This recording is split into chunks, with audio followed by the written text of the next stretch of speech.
100 tahun lalu, Raja Yunjong dan juga pasukannya berusaha kabur dari ibu kota. Semua itu karena pasukan musuh sudah mulai menyerang. Seorang perwira militer bernama Chun Gong Hui menyarankan agar raja pergi ke desa Yongdam. Desa itu merupakan kampung halamannya dan juga dikenal sebagai tempat naiknya naga ke atas langit. Raja Yunjong setuju untuk pergi ke desa tersebut. Di saat mereka dalam perjalanan, tiba-tiba seorang perwira militer memberitahu bahwa pasukan musuh sedang berkemah di dekat gunung. Raja pun memerintahkan agar mengibarkan bendera seremonial seakan-akan dia sudah sampai di desa Yongdam. Chun Gong Hui memohon agar dia bisa melakukan evakuasi terlebih dahulu untuk orang-orang desa, karena keluarganya pun masih berada di desa tersebut. Tetapi raja tidak peduli dan lebih mementingkan keselamatannya sendiri. Akhirnya prajurit lain pun membuat Chun Gong Hui tidak sadar. Dia pun diikat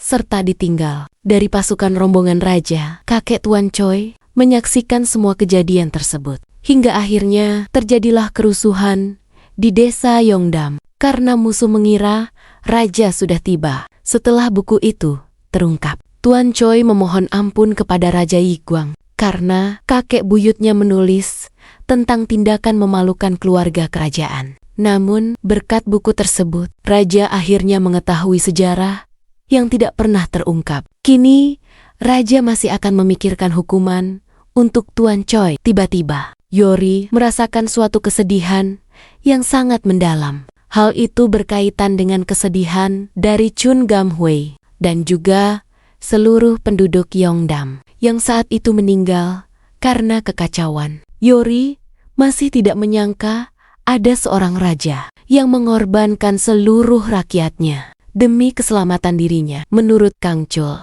desa Yongdam saat itu terlihat seperti neraka. Tiba-tiba Yori melihat roh Yonggap dan langsung mengejarnya. Yori pun tidak percaya bahwa Yonggap bisa keluar dari tubuh roh 8 kaki. Di saat Kang Chul datang, tiba-tiba roh Yonggap menghilang. Kini roh 8 kaki menjadi semakin kuat setelah menelan mutiara bibi. Mereka tidak menyangka bahwa Yonggap dibebaskan. Di lain sisi, saat Pangeran Yiguang sedang tertidur, Biksu Gasop juga datang ke istana. Tiba-tiba lonceng di kamar Pangeran Yiguang pun berbunyi. Itu menandakan roh 8 kaki masuk ke kamarnya. Pangeran Yiguang langsung mengeluarkan batu penangkal yang diberikan. Yori, tentu saja roh 8 kaki tidak bisa menyentuhnya. Biksu Gasop pun langsung menenangkan Pangeran Yiguang dan juga memeluknya. Keesokan harinya, Yori berusaha untuk memanggil roh Yonggap lagi. Kemudian Kang Kul datang dan memanggil Yori. Dia pun meminta Yori untuk ikut dengannya karena Inson ingin bertemu. Ternyata Yonggap melihat mereka dari kejauhan. Insion berterima kasih karena Kang Kyul menyelamatkannya lagi kali ini. Tetapi Kang Kyul mengatakan bahwa Yori lah yang menyelamatkannya. Inseon pun semakin penasaran tentang hubungan mereka berdua. Yori langsung menunjukkan cincin yang diberikan Kang Kyul. Hal itu menandakan bahwa mereka mempunyai hubungan spesial. Mata Kang Kyul tiba-tiba terfokus pada pohon yang diberikan kepada Inson. Di sisi lain, raja mendapat sebuah surat yang menyatakan bahwa Kim Bong In sempat kabur, namun dia ditemukan meninggal. Hal itu tentu saja membuat raja sangat kaget. Kini Yori terlihat sedikit kesal kepada Inseon karena dia cemburu. Namun Yori justru menuduh bahwa Kang Kyul lah yang memekarkan bunga tersebut. Tetapi Kang Kul mengatakan bahwa itu bukanlah perbuatannya. Menurut Biksu Gasop, pohon yang diberikan merupakan bunga caragana. Bunga itu bisa membantu Kang Kul melawan roh 8 kaki.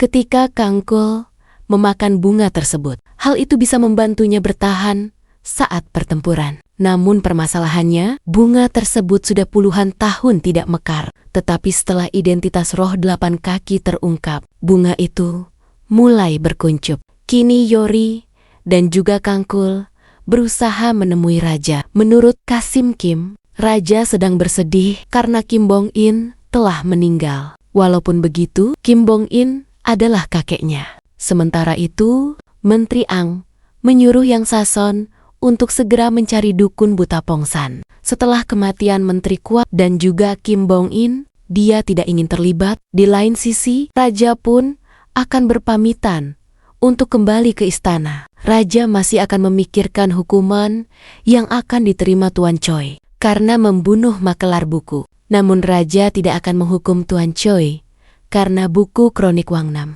Berkat buku tersebut, raja akhirnya menemukan identitas dari roh 8 kaki, serta sejarah yang tidak pernah terungkap. Tuan Choi pun menyesal karena melakukan semua itu. Yori meminta izin untuk melakukan ritual dan mengirim roh kaki 1 kembali ke akhirat. Akhirnya, Yori pun mengeluarkan roh tersebut yang sempat dia segel. Selanjutnya, Yori mulai melakukan ritualnya dan memanggil roh tersebut. Roh kaki 1 masih belum bisa memaafkan Tuan Choi karena semua yang telah dia lakukan. Yori pun akhirnya mengizinkan dia untuk merasuki tubuhnya dan berbicara sendiri. Tak lama dia pun langsung merasuki Yori serta meluapkan semua emosinya kepada Tuan Choi. Dia masih belum bisa meninggalkan Tuan Choi karena sudah menghancurkan hidupnya. Dengan penuh penyesalan dan juga rasa bersalah, Tuan Choi meminta maaf dan juga memohon ampun. Dia tidak sengaja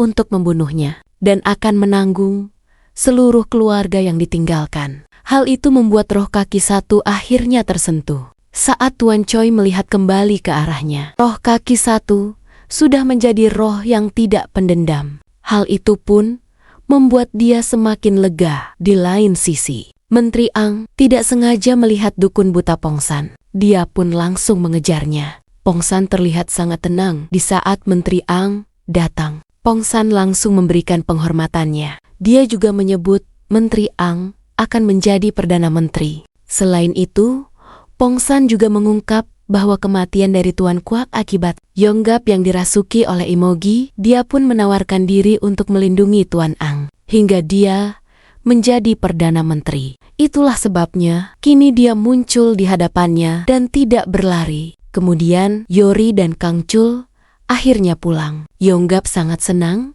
karena mereka berdua pulang dengan selamat. Yonggap merasa bahwa ibunya dan juga Yori telah direbut oleh Kang Chul. Dia merasa kesedihan yang mendalam. Di lain sisi, raja juga akhirnya kembali ke istana. Biksu Gasop juga memberitahu bahwa Pangeran Jiguang berusaha diserang oleh roh 8 kaki dan dia menjadi semakin kuat. Kang Chul pun mulai mencoba kekuatannya kembali, tetapi dia menjadi semakin lemah. Tuan Choi sudah bersiap menerima hukuman. Seharusnya dia dihukum penggal. Namun, karena kesetiaannya, dia hanya dihukum cambuk dan juga disuruh membayar uang 10 yang hal itu membuat Tuan Choi sangat kaget karena hukuman yang cukup ringan yang dia terima. Tuan Choi pun berterima kasih kepada raja. Dia juga meminta Inson untuk tidak khawatir karena dia akan segera kembali ke rumah. Ternyata Kang Chul bertemu dengan Inson dan bertanya tentang pohon yang dia berikan. Inson menjawab bahwa dia merawat pohonnya dengan cukup baik. Kang Chul kemudian meminta Inson untuk memberitahunya jika bunga di pohon itu sudah mekar. Kini raja berencana untuk melakukan ritual dan memanggil roh 8 kaki atau Chun Gungwi untuk memohon ampun kepadanya. Hal itu karena sebelumnya raja melihat Tuan Choi yang memohon ampun kepada roh kaki 1, Raja Yiguang akan meminta maaf atas semua perbuatan yang dilakukan oleh leluhurnya. Namun, karena Yori masih belum berpengalaman, dia akan mengajak Biksu Gasop serta melarang Kang Chul untuk ikut terlibat dalam ritual tersebut. Hal itu tentu saja mengagetkan semuanya. Pengawal meminta agar Kang Chul tetap ikut demi keselamatan raja. Begitu pula dengan Kang Chul. Dia bersikeras untuk ikut terlibat. Kini mereka mempunyai waktu 10 hari sebelum mengadakan ritual. Yori yakin bahwa dia tidak akan gagal kali ini karena sudah menemukan identitas dari roh 8 kaki serta meminta Kang Chul untuk tidak berusaha terlalu keras. Tak lama, Dayang Ibu Suri datang dan meminta Yori untuk ikut dengannya. Ternyata Ibu Suri bertanya tentang identitas roh 8 kaki, tetapi Yori tidak bisa memberitahunya. Saat Ibu Suri bertanya tentang Yongin, Yori memberitahu bahwa rohnya ditelan oleh roh 8 kaki. Tentu saja Ibu Suri sangat menyesal. Hantu kecil istana memberitahu Yori bahwa ada barang kesayangan Pangeran Yongin yang masih disimpan. Yori memberitahu jika Ibu Suri berdoa dengan barang kesayangan Pangeran Yongin, kemungkinan rohnya bisa kembali ke akhirat. Ternyata barang kesayangan dari Pangeran Yongin adalah sebuah kain yang dirajut sendiri oleh Ibu Suri. Namun ternyata perintah Yori itu semuanya bohong. Dia melakukannya demi menenangkan Ibu Suri. Hantu kecil juga merasakan hal yang sama karena dia sangat merindukan ibunya. Yori pun akhirnya memberikan sepasang sepatu untuk hantu tersebut. Dia juga meminta hantu kecil itu untuk segera menemui ibunya. Di lain sisi, Raja masih terlihat sangat sedih atas semua perbuatan yang dilakukan oleh leluhurnya. Hantu kecil mengajaknya, tetapi dia berusaha menghibur Raja. Sebelumnya, hantu kecil menduga bahwa semua manusia itu sama, tetapi dia memuji Raja atas semua perbuatannya. Yongin melihat kedekatan mereka dan merasa bahwa dia telah kehilangan semuanya. Ternyata, Dukun Pongsan juga memanfaatkan semua kebencian Yongin dan akan mengubahnya menjadi sebuah dendam. Kemudian, Menteri Ang mencoba untuk mendekati Kang Kul. Kang Kul merasa bahwa Menteri Ang tahu kalau dia dekat dengan Raja dan meminta Raja untuk mempromosikannya sebagai Perdana Menteri. Kang Chul juga mengejak bahwa Menteri Ang adalah kacung dari Menteri Kuak. Hal itu membuatnya marah, tetapi akhirnya Kang Kul tersadar bahwa dia sedang dijebak di balik pintu. Kang Kul melihat ada dupa yang sedang dibakar. Hal itu membuatnya sesak dan juga tidak berdaya. Tiba-tiba, sebuah arwah masuk ke dalam tubuhnya. Yori sangat khawatir karena Kang Chul belum juga pulang. Tiba-tiba, seseorang membawa Kang Chul pulang dengan keadaan tidak sadar. Terlihat sesuatu masuk ke dalam kupingnya. Semua itu perbuatan dari Pongsan. Keesokan harinya, Kang Kul terbangun dan ternyata dia adalah Yonggap yang kembali ke tubuhnya. Tentu saja hal itu membuat Yori sangat kaget dan juga tidak percaya. Saat Yonggap terbangun, Yonggap pun kembali memanggil ibunya. Hal itu membuat Yonggem akhirnya tersadar bahwa Yonggap yang dulu telah kembali. Yori pun masih terlihat bingung